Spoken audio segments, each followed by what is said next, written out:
All right. All right, so we're not likely to get to this transition to classical Hinduism today, but I just want you to bear that in mind. Now, what I had been describing to you in my previous lecture was what was essentially happening in India from the time of the early Aryans coming in, right, till around 800 BCE, roughly. So we're looking at a period of about a millennium, right, considering that, you know, as I said, the early Aryan or early Vedic presence, early Vedic period, if you want to put it that way, excuse me, dates to about roughly, as I said, 1800, 1700 BCE. And then, as I said, over the course of this millennium, there are a number of things that are going to develop. So there's this idea of Varnasrama Dharma, which is Varnasrama is those 4 Varnas that we have, right? And then the 4 stages of life. So there is a social structure, a social philosophy that is developing in India over this period of time. But I haven't mentioned anything to you about the political structures of early Aryan life. How were the Aryans organized? What they basically organized is into tribes, right? And the Rig Veda itself will actually mention, by the way, the Panchajana, which is the 5 tribes. So there's supposed to have been 10 tribes, 5 of which were supposed to have been predominant here. The word Panch here means 5, all right? Jana is people, right? So there are 5 major tribes which are, and there's a mention of this in the Rig Veda, in the early Vedic literature. The tribes are led by a person known as a Raja, king, also known as Rajan, leader. And there's a reasonable speculation based on the material in the Vedas that they had various kinds of political organizations such as the sabha and the samiti. Okay, so what is a sabha? Sabha is an assembly, and it's probably an assembly of the people who were the elderly members of the tribe. The samiti is a general assembly.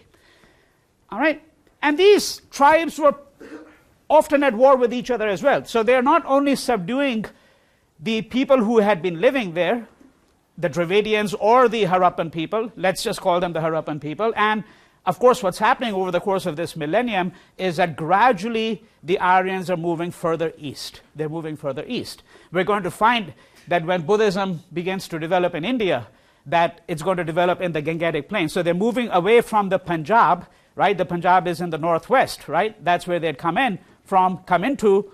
From the northwest, they come into the Punjab, and then slowly they're going to make their way eastward and eventually southward as well. There's something that can be said about the position of women as well in early Aryan society. If you recall, one of the things I'd mentioned to you was that in the late 19th century, there was an attempt made to return to the teachings of the Vedas. I had mentioned a man by the name of Dayanand Saraswati.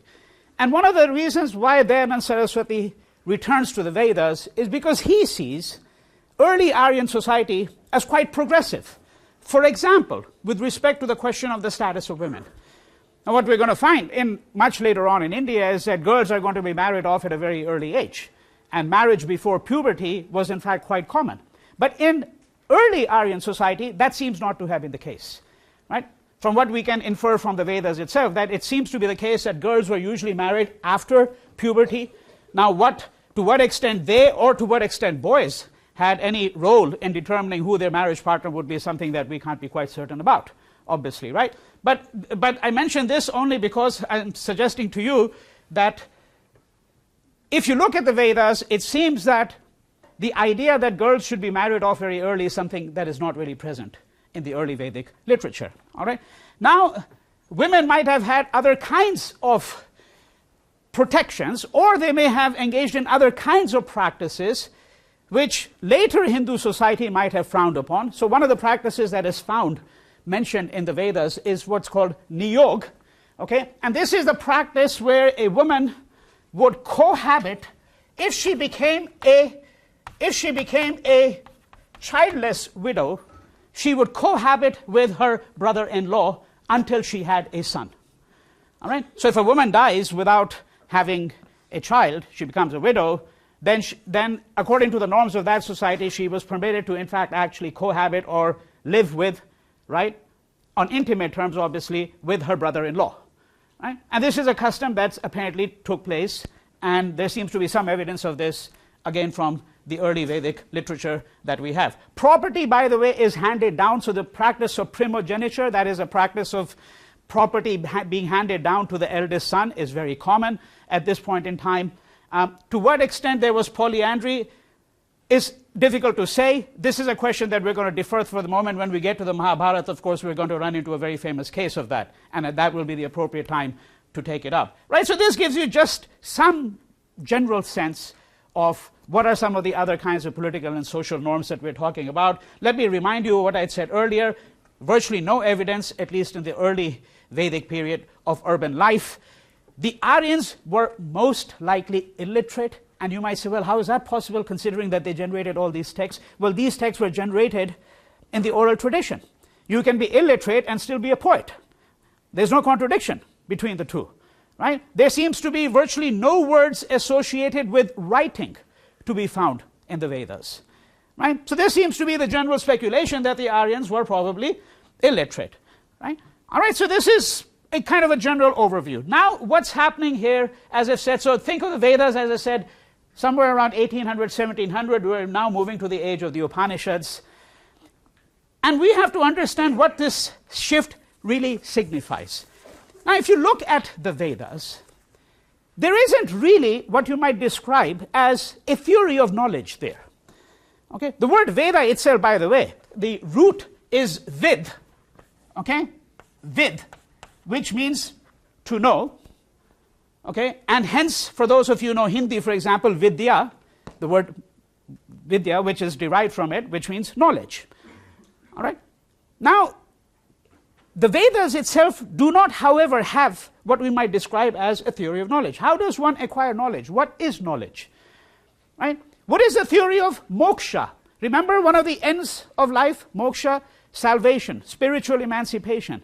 So what is the theory that the Vedas might have about spiritual emancipation? Because we would say that one thing that you find in all religious traditions is some kind of theory of how you achieve spiritual emancipation. I'm not using the word salvation because that has too much of a Christian connotation to it, obviously, but some kind of spiritual emancipation. Now, the Vedas don't really have that. What they do have is this idea that the correct performance of rituals, right? And there are all these rituals. Many of these rituals take place around the fire. There's a fire altar. That the correct performance of rituals is likely to yield good dividends for you, right? But it's not a very elaborate theory. And you don't really have a theory whereby you would begin to distinguish between false knowledge or true knowledge, between ignorance, between knowledge. What is the nature of discrimination? What is the nature of human reasoning? Right? This is the transition that we are going to now find in the Upanishads. So what are the Upanishads? There are 108 Upanishads. 13 of them are supposed to be what are called major Upanishads. The word Upanishad itself is sometimes understood to mean secret teaching. It can also mean learning at the feet, at the feet of the teacher. You go and learn at the feet of the teacher. And generally, the way in which you learn in ancient India, and there's some institutions which have tried to persist with this practice down to the present day, is you go to the house of a guru, a teacher. You all are familiar with the word guru. Nowadays, of course, there are gurus of everything, right? Management gurus, etc., etc. But the word guru back then in that context meant somebody who was going to give you instruction, usually spiritual instruction, right? And you would go and learn at the feet of the guru, which often meant staying at the house of the guru. So you would leave your natal home, right? If you were a young boy, perhaps a young girl, we'll get into that in a moment, right? Because there is a question, to what extent was knowledge available to women, right? Could they partake in it? Were they prohibited from it? And what about the lower castes? You know, who could be a student? This is an important question. Who is entitled to go and receive instruction at the feet of the guru? Right? So this is what this is the context of the Upanishads. Right? Now, there are a couple of interesting things before I get into the teachings of the Upanishads to flesh out the social context of the Upanishads a little bit more. If you look at the Upanishads themselves, it's very clear that women were certainly partaking in the debates of that time. Okay? And this is not a lame attempt by scholars, in recent years to try to suggest that Indian society was completely egalitarian and so on. Sometimes some of these arguments are driven by political obsessions that are very contemporary. So you want to, because there has been an attempt made in Hindu nationalist circles to argue that Hindu society was completely egalitarian. Well, I think that's completely erroneous. I don't think there was any society that was completely egalitarian, particularly with respect to the sexes and the position of men and women in these societies. However, there is but no question, and all you have to do is look at the Upanishads themselves, that they are women interlocutors in the Upanishads. One of the major interlocutors, somebody who's asking the questions and engaging in a dialogue, is a woman called Gargi. Okay, and she appears in the Upanishads frequently. And in fact, Gargi has such a probing, questioning mind that Yajnavalkya, whose name I'm not going to bother writing, but you can see it, look it up, he tells her eventually, stop questioning or your head is going to fall off. In other words, like, your questioning is so relentless that it's going to cause severe brain damage for everybody, right? Okay, so she constantly is questioning. And she is a major character in the Upanishads. Now, there is a later text, which I have referred to before, called the Manu Smriti. You might remember I had mentioned it on Wednesday, the laws of Manu. But it's a much later text, right? And this text dates back to, because remember the early Upanishads are about 800 BCE, but the Manu Smriti is roughly dated to around the 2nd century AD, right? So there's probably a 900, 1,000 year gap between the early Upanishads and the Manu Smriti. Much may have changed in that long period of time. It's possible that Indian society had become much more patriarchal. Because if you read the Manu Smriti is very clear that the Shudras, the people who are at the lowest, right, order. And by the way, there is also a suggestion, as a little footnote, there is a suggestion that has been made by, for example, scholars such as D.N. Jha, right? He's one of the more interesting scholars who's worked on ancient India, that, in fact, this hymn to creation, which I had read out for you on Wednesday, and which is a part of the Rig Veda, but the Rig Veda itself is not composed in one day or 1 year or even 10 years. It's composed over a very long period of time. It could have extended to centuries, right? And remember, it's all in the oral tradition. So then what you have to do is you have to, and this is where an expert in Vedic Sanskrit would go through the text and try to figure out which portions of the text are early, which portions of the text are later. Now, D.N. Jha has suggested that this hymn to the primeval man, right, which points out the 4 orders, right, the 4 Varnas, the Brahmins coming from the mouth, so forth and so on, that this is a later portion of the Rig Veda, right? Because he argues that, in fact, it's really only the top 3 orders that appear initially. And then the Shudras is the name of a subjugated tribe.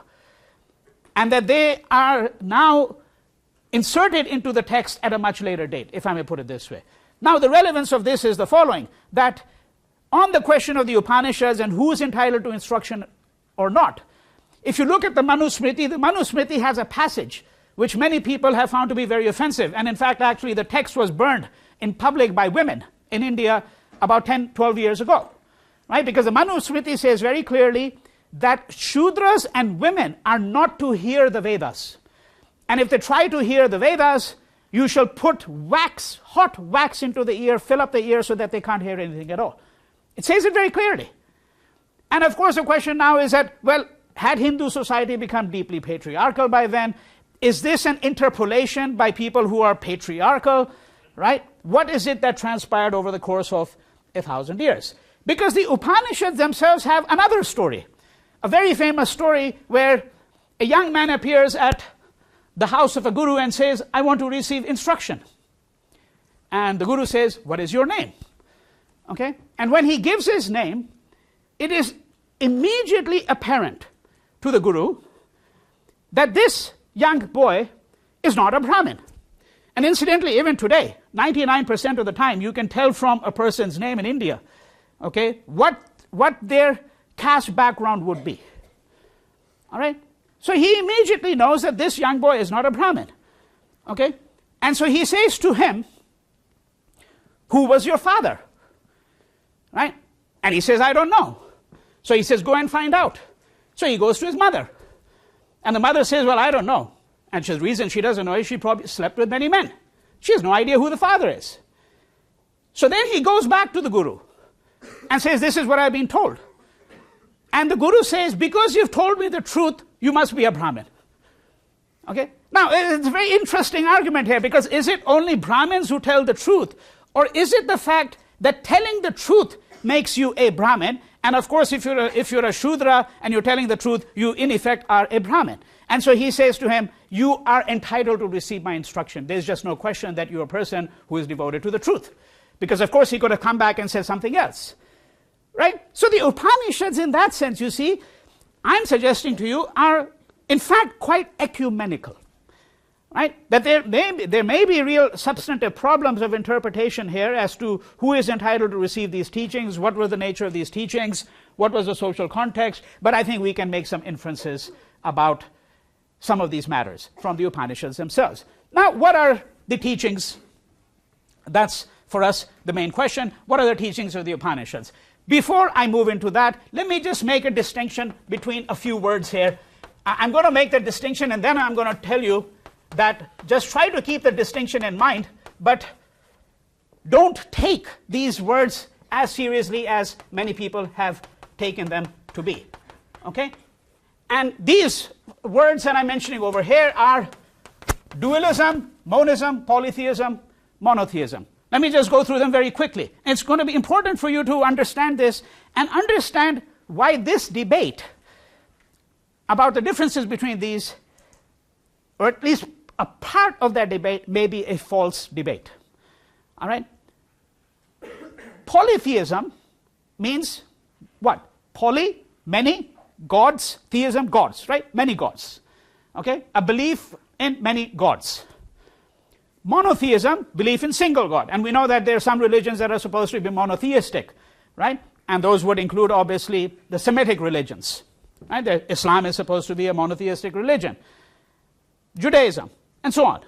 Right? And then there's religions which traditionally, by scholars, or by something called common sense, were viewed as polytheistic. Right? Because as I said to you, the classical representation in Hinduism is there 330 million gods and goddesses. Right? Right? Now there is a debate going on today. Again, in some sort of Hindu national circles in India and beyond India, in the diaspora, in the US, in California itself. I don't know how many of you are aware of the fact that about 5 or 6 years ago, there was a huge controversy over the content of California textbooks, state textbooks, particularly the portion on world history for grades 6 and 7 and what they said about India. And one of the things they said was that Indians were polytheistic, Hindus were polytheistic. So a huge number of Hindus here went up in arms and said, well, that's rubbish, we are monotheistic. Now, you see, why do you want to be monotheistic is what I want to know.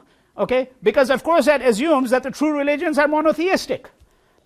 And of course, you have to remember, these are categories of thought which are not to be found in Indian knowledge systems.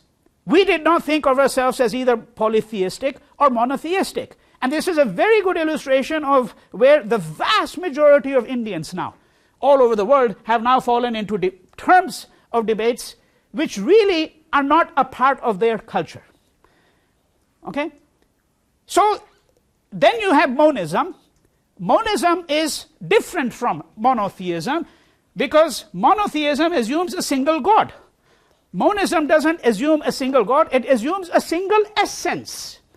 That there is one single essence, one single spirit which pervades everything. Okay? And then you have dualism. You understand a little bit better. I want you to just keep that aside for a moment. But this context is necessary if we're going to look at what are really the teachings of the Upanishads. So how are the Upanishads cast? They're cast in the form of dialogue. If you want an example from the Western tradition, you can think of the Platonic dialogues, but it's not really quite an accurate analogy here. And what are the Upanishads about? Essentially, these are a series of texts. And as I said, remember 108 of them, 13 of them are called are considered to be major Upanishads. So very often when you pick up a big edition of the Upanishads, it's going to be the 13 principal Upanishads, right? The Upanishads are essentially texts that deal with the question of transcendence. How does one achieve transcendence? How does one communicate with the absolute, if I may put it this way? That sounds a little mystifying, of course, right? What is the nature of knowledge, wisdom, nature of discrimination? And what is the intent of the Upanishads? Well, there's this very famous quotation where the characters very often say, lead me from the unreal to the real. Lead me from darkness to light. Lead me from death to immortality. The other way to think about it is this, that when you confront the world, there's a multiplicity of forms, right? Things appear in myriads of ways, thousands of different ways. Now, is there something common here? Okay, how does one distinguish what is transient, temporary, from what is permanent? So, there are certain moments when you're filled with joy, right? Your favorite basketball team wins the NBA championship and you're flying through the roof, right? Or you've, won a lottery of $1 million. And then the next day, everything collapses. Everything collapses around you, and an earthquake takes place, your life is shattered, right? Now, if this is the context you have to keep in mind, how does one confront a situation like that? So, of course, one of the intent of the text is to suggest that we have to understand what is enduring in life, what is transient in life. And joys and sorrows, most of our joys and sorrows might in fact actually be transient if we were able to understand that, right? So one of the teachings of the Upanishads is going to be to try to understand the nature of truth, to distinguish between truth and knowledge. And many of you have heard of the word Maya, okay, right? The word Maya, which in English is rendered inaccurately, but that's how it's rendered. It's rendered as illusion. The old Orientalist interpretation of India, beginning from the 18th century onwards, was that the colonial officials and scholars came to the conclusion that Hindus believed that the entire world was an illusion, right? And so, of course, this becomes a justification for colonial rule. Since Indians actually believe that the world is all an illusion, well, we'll govern the world for you, since you're not really interested in transient things. The word Maya, of course, actually really means ignorance. So when he says, lead me from the unreal to the real, right? Lead me from ignorance to knowledge. And there's a very simple parable that is mentioned by some of the commentators. One of the interesting things, again, as a little footnote, is that when you read these ancient texts, they were usually read with the gloss or commentary of somebody. And in the case of the Upanishads, the commentary that was read most often is by a man called Shankaracharya, who is writing in the 7th century of the Common Era, much later on, okay? And he has a particular standpoint from which he's going to argue. We're going to look at him later on. So it's his gloss that is very important when you're reading the Upanishads, for example, right? Now, what is this parable? So one of the parables that you find in the Upanishads, there's a traveler. He comes back home. After a long trip, he's tired, he's at a long journey, right? And in order to get to his home, he has to go through the forest. Okay, so when he's going through the forest, it's late in the evening, he can't see properly. He's walking along, and then suddenly he sees something curled up on the road. And he immediately thinks it's a snake. He thinks it's a snake. And so he halts there, right? And he halts there, he stays motionless, that thing doesn't move. Gradually, after a minute or two, he has a bit more courage, he takes another step forward. Then he takes another step forward. And he keeps on taking a slow step forward until he comes to this thing which he thought was a snake. But then when he comes very close to it, he finds that it's a rope. It's a rope which looked like a snake. And so the commentator says, knowing the rope to be a rope destroys the illusion that it is a snake. Okay? So this is what the Upanishads are interested in. How does one come to an awareness? What is the nature of knowledge? And one of the greatest stories that is told in the Upanishads, and it's told in what is called the Chandogya Upanishad, right, is a story about a young man called Svetaketu. So this is one of the readings that you have. And for those of you who have done the readings, you will recognize the story immediately. Svetaketu. So Svetaketu is a young man, and he goes off to the house of his guru to receive instruction. Right? He comes back after 12 years, full of himself, conceited. He thinks he knows everything. After all, he's had 12 years of instruction from a very famous guru. And so his father says, "What do you know?" And the young boy starts to enumerate. He knows algebra, he knows arithmetic, he knows something about the nature of the planets, right? And by the way, all of this is not unlikely at all. I mean, as you're going to find out very briefly, knowledge of astronomy, mathematics was very advanced in India at this point in time, right? And so then the father says, well, all that is well and good, but do you really know anything at all beyond all of this? And he says, what else is there to know? And he says, do you know the distinction between the unreal and the real? And the boy says, what could that be? I have no idea what you're talking about, right? So he says that, look, let me conduct a simple experiment with you. Bring me a glass of water and put some salt in it. And let's just talk tomorrow morning. So, they put a pitcher of water, a tumbler of water, and he put some salt in it. And then the next morning they appear together. And the father says to Svetaketu, well, have a sip, right? So he drinks a little bit. He says, how does it taste? He says, salty. So he says, okay, throw away half the water. Now taste from the middle. How does it taste? Salty. And then he says, throw away most of it and drink right from the bottom.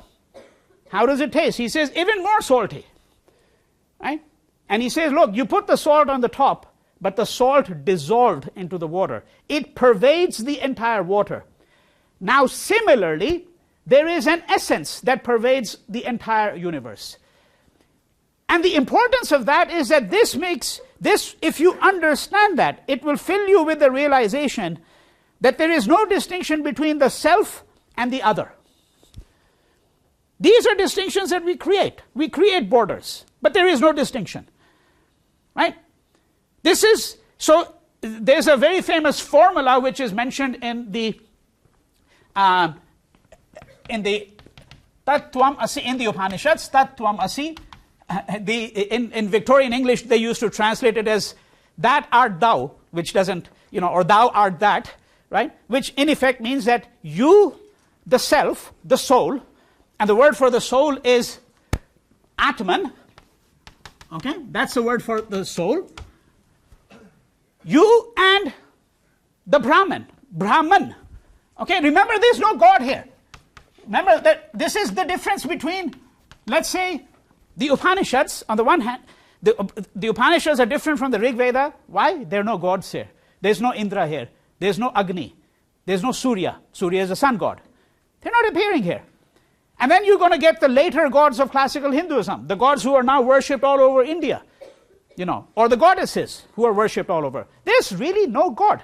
This is what I mean by the fact that the Upanishads are rigorously monistic. Monism, meaning one single essence, right? One spirit pervades everything. And we have to understand that the Atman, the individual soul, and the Brahman, the universal soul, are one and the same. They are one and the same. And of course, some people would argue that this becomes the ground for the teaching that violence is not going to be permissible, because we can only perpetrate violence upon others when we make a distinction between ourselves and the others. Right? This, in essence, really is going to be the teachings of the Brahman. Now, of the Upanishads. Now there are interesting dialogues where, so Gargi, for example, will say, what is the nature of this Brahman, this universal soul, right? And some interlocutor might say, well, it's a way in which you might describe God. God is all powerful, all beautiful, all just. Whenever you give attributes, even if they are positive attributes, the argument in the Upanishads is going to be you actually limit the Supreme Being. When you say the Supreme Being is all beautiful, all knowledgeable, in fact, you're not simply giving a positive attribute, you're actually limiting. Because, in essence, you cannot give any attributes to the Brahman. Right? And so, in all of these dialogues, whenever the person says, this is what Brahman must be like, the other person will say, neti, not this, not this. It's not simply this. Brahman, or if you want to use the word God, but keep in mind the two are not the same. Okay, but for convenience sake, you might want to use that word. When you say that God is all beautiful or all divine, right, or the supreme embodiment of justice, beauty, whatever attributes, these attributes are also limiting, because that means that God is not something. Okay, right? And so this is why you get this constant description, because the idea of neti, not this, not that. The idea is that, in fact, you cannot limit the nature of the Brahman. And again, keep in mind what I'm trying to suggest to you over here, that the point of these teachings is, A, to help us distinguish between ignorance and knowledge. So there is a theory now about knowledge, what constitutes knowledge. And what is that theory? So that's the second point now, that one has to be able to distinguish between that which is transient and that which is enduring, that which is unreal and that which is real. Right? This is essentially what the Upanishads are about. Right? And so what you have is you have, in a way, really grand speculations taking place at a very early date. Right? And it gives you an idea of, obviously, how we have now transitioned from something called the Vedas to the Upanishads. Now, the Upanishads and what they represent are not the only stream of thought. Okay, and remember that when we're speaking about the Upanishads, what we're really speaking about is an age that begins roughly around 800 BCE, continuing all the way into the beginning of the Christian era or Common Era. All right, these Upanishads are going to be composed over a very long period of time. I mean, there are 108 Upanishads. Some are composed early on, some are more important, some are less important, some are composed later, right? So right now I'm not speaking simply about the early 9th century, 800 BCE. I'm really speaking about a substantially long period of time, but we're saying that some of these thoughts are coming into place at this time. Now there are other serious developments taking place in Indian society at this particular juncture, okay? And I'm going to start talking about Buddhism and Jainism. But I also want to mention that there are other schools of thought, such as a school of thought known as the Charvakas. Okay? And the Charvakas are materialists. For those of you who are familiar with the Greek philosophy, you might want to think of the atomists or the materialists, schools of thought that you find in early Greek philosophy. All right? Okay? So you've got the Charvakas. The Charvakas are not going to be interested in such things as the soul. What is the nature of the soul? They think this is all a form of mystification. What is this thing called atman? Because how does one actually demonstrate? What is the evidence for it? Right? They might ask questions of that sort. Right? But the Charvakas, and again, if we were doing a detailed course on Indian philosophy, we would have to look at them much more seriously. In the long streams of Indian thought, they become relatively marginal, comparatively speaking, in relationship to, obviously, Buddhism, right, and what is represented by the Upanishads, and particularly Buddhism at this time, because Buddhism is now going to slowly become the dominant religion. And here we've got one paradox already, which I'm going to explicate at much further length, probably a week and a half from now. And I had hinted at this at the very outset in my first lecture, that Buddhism is going to eventually disappear from the land of its birth, right? Now, it's born in India, right? The Buddha himself is going to be born in a place called Lumbini, which is now in present-day Nepal.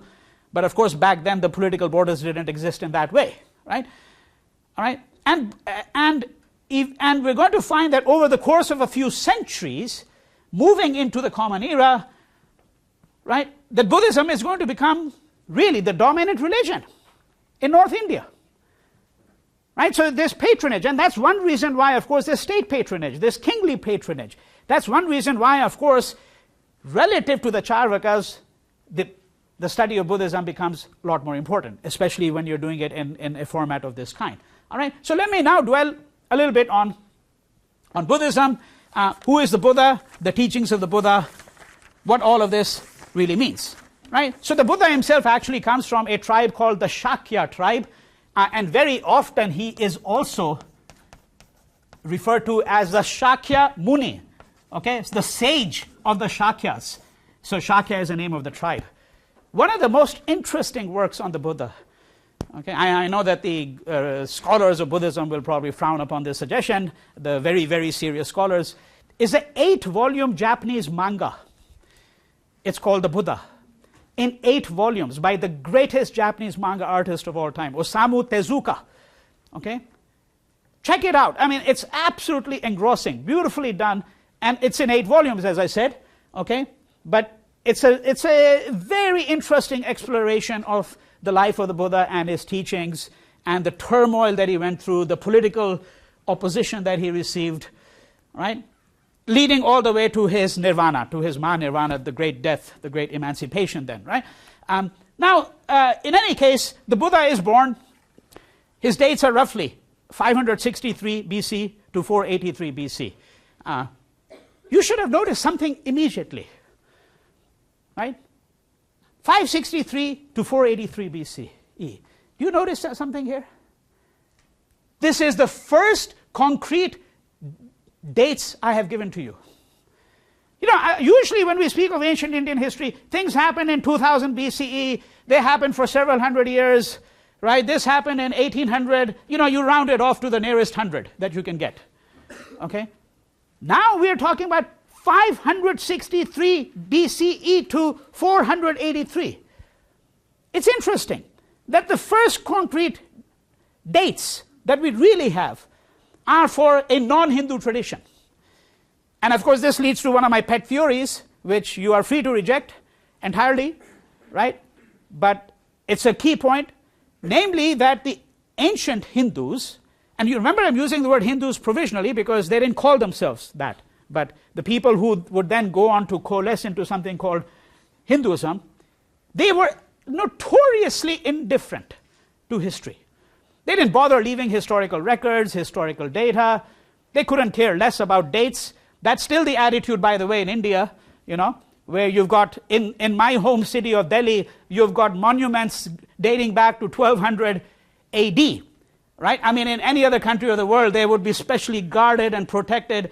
And in India, all they're good for is basically throwing garbage at, and doing much worse, which I'm not going to mention here since we're in polite company, right? Okay, right? I mean, that's what they're good for. A lot of these monuments dating back to 1200, 1300, you know, right, 700, 800 years ago, nobody could be bothered. Of course, maybe nobody could be bothered because there's so many of them. And then you choose and pick which one you're going to preserve and protect, right? But this is important, that the first concrete dates are all coming from the Buddhist tradition, right? There's an attentiveness now to dates over here. So who was the Buddha? He's born into a princely family, the Shakyamuni, and there have been many renditions of his life, sculptural, cinematic, literary, philosophical, of course. But we know that he had a very sheltered life, right? He had a very sheltered life, and he has no idea of the nature of suffering in the outside world. That's the predominant form in which his early life has been cast, that his parents wanted to shelter him, so that he would have no idea what old age means, what it means to be crippled, what it means to be blind, what it means to have a disease, and to wither away, where the body starts to wither away, right? His leads a very sheltered life, and then one day when he goes out into the real world, he sees all of this and is absolutely shattered. Is absolutely shattered, right? That's sort of, and so he has a kind of an epiphany, you might say, right? Many of these lives, by the way, are always the lives of the founders of religions, the founders of saints. You know, there's a particular tradition in which you write these lives, The word in English is called hagiography. Okay? And in some ways, you might say that the biographies of the Buddha are hagiographies too. So, very often when the child is in the womb of the mother, there's a premonition that this child is going to become great, right? And you find that in virtually all the religious traditions, all right? And there's something going on here too in the life of the Buddha, all right, if you read it in great detail. But the crucial point for us is that he is going to leave the comforts of his princely home, okay, at the age of 30, and he's going to go out into the world. So there's this very famous scene where he takes his most loved attendant with him on his horse, and then they arrive at the banks of the river, and he takes off his princely robes and everything, and then he sends back these robes and everything. He puts on the garb of a mendicant, right? A fakir, somebody who's going out into the world, who's going to beg for food, right? And he sends all of these clothes back with his attendant on the white horse, and of course the attendant sobs, right? So there's that famous parting that you find. It's in all of these kinds of lives, all right? Okay? And so he then is now going to become a mendicant, an ascetic. He's going to try to discover the nature of truth. What is the nature of truth? What is the nature of existence? What is our purpose in this world? Why have we been born? How do we understand the nature of human existence? What is it that we should accomplish, that we should seek to do? Should we seek material rewards? Should we seek to become the greatest aeronautic engineer or whatever? Or should we seek something called spiritual emancipation? Right? So the Buddha is interested in all of these questions, and he's going to take to the path of asceticism. And there are these famous sculptural representations that you see where the Buddha sits under a tree and he becomes an ascetic. He just doesn't eat for a very long period of time, and then these sculptural representations just show the bones. They show his entire rib cage. There's nothing there. There's no flesh, And to cut a very long story short, this is going to go on for some years. Okay? This is going to go on for some years, and then the Buddha will eventually say, well, I think I've had probably enough of it. It hasn't really gotten me anywhere, Maybe there has to be some other insight into the kinds of questions that I'm interested in. And finally, he's going to get enlightenment. And he's going to get enlightenment. He's going to give his first sermon at a place called Sarnath in 527 BCE. Okay? And Sarnath is in present-day India in the Gangetic Plain. Right? Many of these Buddhist sites, and on Monday I'm going to show you some of these, through some slides very quickly. I'll also see the expansion of Buddhism, right? So he's going to give his first sermon here. What is the enlightenment that he gains? What is the nature of the first sermon? So the Buddha's essential findings can be encapsulated in the following way. He says that there are 4 noble truths, right? So you can put them in the form of 4 propositions, if you like. The first proposition is that all existence is suffering. Right? May not appeal to all cultures, let's say, right? Particularly if we happen to be very hedonistic. All existence is suffering, not a very pleasant way to begin, you might think, right? But that's the insight he has. The first insight. The cause, second noble truth or proposition, the cause of suffering is what do you think? In light of what the Upanishads have said, ignorance. The cause of our suffering is avidya. Avidya. Remember the word vidya from the related, you remember the root was vid for the word Vedas?